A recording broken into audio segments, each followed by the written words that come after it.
Utafiti wa shirika la Umoja wa Mataifa la kushughulikia maslahi ya watoto UNICEF umebaini kuwa 15% ya watoto katika kaunti ya Busia wamedumaa kutokana na utapiamlo. Ongezeko la idadi ya watoto hao waliodumaa limeleta wasiwasi miongoni mwa wakazi na kuchochea serikali ya kaunti hiyo kuanzisha njia mbadala za kuwatunza watoto hasa wa shule za chekechea.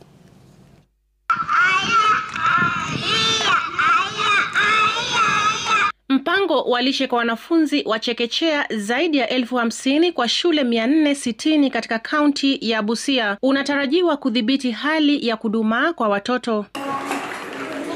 Kupitia kwa mpango huu, idadi ya watoto wanaojisajili shuleni inazidi kuongezeka, kwani familia nyingi hazimudu kupata chamcha kutokana na umasikini.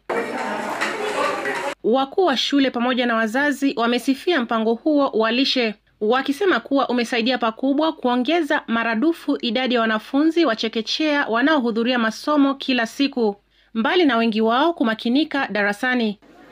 Initially, there was a lot of problems in terms of how to feed the children. Some would come hungry. By 10, you find some are already dozing. If you interrogate them, you find out that they had not eaten anything.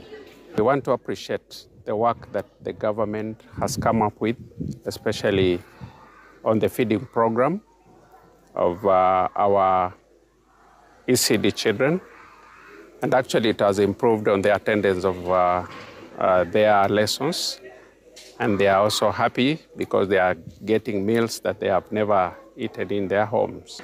Imefanya hata watoto saa hii wanakuja bila kukosa. Nikifika shuleni nikiuliza mwalimu anasema watoto wanakuja, siku hizi hakuna watoto absent. Tunashukuru na tunasema endelee hivyo. Serikali ya kaunti ya Busia inashirikiana na wakulima wa mpunga wa Bunyala kuzalisha mchele unaotumika kwa lishe, ili kuwapiga jeki wakulima hao kwa kuwezesha kuuza zao lao kwa bei bora. Magombe Multipurpose wakishirikiana na County Government of Busia tulipewa kusupply 72 tons za mchele kwa watoto wetu kwa shule zetu za ECD. Gavana wa Busia Paul Otuoma amesikitikia idadi hiyo ya 15% ya watoto waliodumaa kutokana na utapiamlo, akisema kuwa wanafanya kila juhudi kubadilisha hali hiyo. We came up with the school feeding program. We looked at what is the locally available foods that we can give.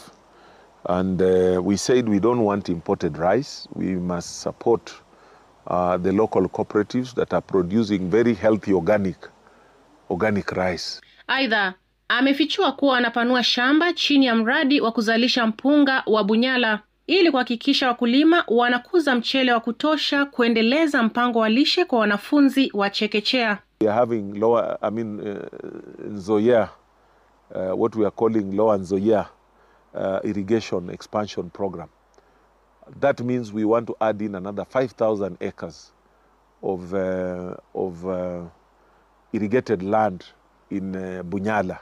So we need to invest a lot in the behavior change communication as a strategy to improve the infant and young child feeding practices among our women and children below the age of 5 years. And we call upon male involvement because Busia County is a patriarchal society. Production is majorly done by women, but when this produce is converted into money, now that is when men become more in decision making and take control. Jane Cherotich, runinga ya Citizen, Busia. Na mtazamaji, tunakwenda mapumzikoni, tutarejea hivi punde na taarifa zaidi.